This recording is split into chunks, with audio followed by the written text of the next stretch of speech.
Ketika Anita baru pulang, Anita tak melihat Patir di rumah. Anita bertanya pada pengasuh, namun dia berkata bahwa Patir belum pulang. Anita marah karena sudah malam tapi Adi belum mengantarkan Patir. Dan Anita pun menelpon, tapi Adi mengatakan bahwa Patir ingin menginap. Awalnya Anita tak memperbolehkan Patir menginap, namun setelah Anita berbicara dengan Patir, akhirnya Anita mengalah. Anita tak mau egois. Anita mengizinkan Patir menginap karena Patir kangen tidur di kamarnya yang dulu. Namun, untuk berikutnya, Anita tak akan mengizinkan Adi membawa Patir. Adi sudah mengingkari janji bahwa awalnya Adi tak akan mengajak Patir menginap. Di lain tempat, Silpi dan ayahnya sedang merencanakan sesuatu. Mereka berencana untuk merayu Hakim, namun mereka terlebih dahulu ingin menguras harta Adi. "Ya, gimana ini? Mas Adi belum kasih apa-apa sama aku," ucap Silpi. "Kamu coba dong, minta sama dia. Perhiasan kek, usaha kek, atau rumah," ucap ayah. "Ya, aku punya ide. Gimana kalau aku minta dibelikan rumah? Aku bilang saja bahwa aku malu bila harus terus-terusan numpang sama ayah," ucap Silpi. "Wah, ide bagus," ucap ayah. Keesokan harinya, Silpi datang ke kantor Adi. Silpi ingin meminta dibelikan rumah, sekaligus ingin mencari perhatian Hakim. "Mas," ucap Silpi sembari membuka pintu ruang kerja Adi. "Sayang, tumben kesini. Ada apa?" tanya Adi. "Aku lagi sedih, Mas," ucap Silpi. "Kamu sedih kenapa?" "Semalam aku berantem sama ayah," ucap Silpi. "Kamu berantem kenapa? Coba ceritakan," tanya Adi. Silpi berkata bahwa ayah marah karena Silpi hanya diam saja dan tak mencoba mencari pekerjaan, sedangkan usaha ayahnya kini lagi kurang baik. Lalu ayah ngungkit masalah aku tinggal sama dia. Kata ayah, "Aku kan udah menikah, tapi kenapa masih tergantung sama orang tua?" ucap Silpi berbohong. "Lalu kalau usaha kafe kamu gimana? Masih jalan?" tanya Adi. Seketika Silpi panik. Silpi lupa bahwa dia pernah meminta uang untuk investasi. "Kalau soal itu, kenapa sayang? Kok kamu gugup seperti itu?" tanya Adi. "Aku minta maaf soal uang itu. Aku ketipu Mas sama teman aku. Ternyata uang yang aku investasikan itu dibawa kabur," ucap Silpi membohongi Adi. Padahal uang itu Silpi habiskan untuk berpoya-poya. Bukannya marah, Adi malah hanya menasihati Silpi. "Kamu yang sabar, lain kali kamu lebih hati-hati ya. Kamu gak marah?" "Tapi uang itu?" tanya Silpi. "Gak apa-apa, kamu gak usah pikirin uang itu," ucap Adi. Silpi tertawa dalam hatinya karena begitu mudah Adi dibohongi. Kini Silpi memulai merencanakannya. "Mas, soal ayah gimana?" "Kenapa ayah?" tanya Adi. "Usahanya lagi gak baik. Aku mau bantu modal, tapi aku juga gak punya uang," ucap Silpi. "Memang ayah butuh berapa?" "Ya, mungkin di kisaran 50 juta, ucap Silpi. "Kalau gitu, nanti aku bantu ayah," ucap Adi. "Kalau boleh, aku minta satu hal lagi, boleh?" "Kamu mau apa lagi sayang? Selama aku mampu, pasti aku berikan," ucap Adi. Silpi tersenyum manis mendengar ucapan Adi. "Aku boleh gak beli rumah? Aku malu kalau terus-menerus numpang sama ayah," ucap Silpi. "Tapi kita kan akan satu rumah nanti, kalau ibu sudah merestui pernikahan kita." "Tapi sampai kapan, Mas? Kemarin saja, waktu ibu sakit, aku malah diusir sama ibu dan sekretaris kamu itu," ucap Silpi. "Hah? Kamu diusir Fitri?" tanya Adi. "Iya, mending kamu pecat dia," ucap Silpi. "Kalau soal Fitri, nanti aku urus. Dan soal rumah, uang aku belum cukup sayang," ucap Adi.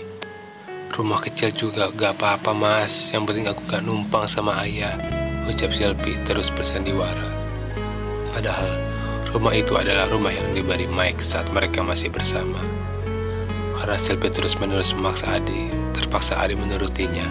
Adi akan mencari rumah kecil untuk Silpi. Ternyata rencana Silpi dan ayahnya berhasil.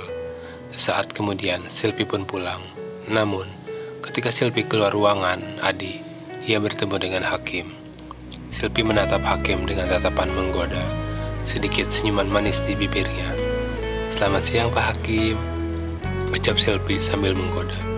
"Selamat siang," Ibu istri Padi, tanya Hakim. Iya Pak, tadi saya ada keperluan dengan suami saya, ucap Silpi sambil terus tersenyum. Hakim yang merasa aneh dengan sikap Silpi memilih meninggalkannya dan masuk ke dalam ruang kerja. Bu, saya permisi, ada pekerjaan yang harus saya kerjakan, ucap Hakim. Iya Pak, silakan, ucap Silpi. Terlihat mata Silpi berkedip manja kepada Hakim. Saat Silpi sudah pergi, tak lama kemudian Adi meminta Fitri untuk masuk ke dalam ruang kerjanya. Adi menanyakan apa yang terjadi di rumah sakit. Pit, saya dengar kamu usir Silpi saat di rumah sakit.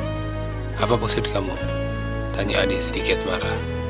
Soal itu saya mohon maaf Pak. Saya tidak bermaksud mengusir Ibu Silpi, tapi itu permintaan Ibu Bapak. Waktu itu saya juga bingung harus bagaimana. Tapi demi kebaikan Ibu, saya meminta Bu Silpi untuk keluar dulu. Tapi saya tidak bermaksud mengusir beliau, ucap Fitri. Ya sudah, kalau begitu, lain kali kalau ada apa-apa hubungi saya, ucap Adi. Baik Pak, sekali lagi saya minta maaf, ucap Fitri. Adi pun mempersilahkan Fitri untuk kembali bekerja.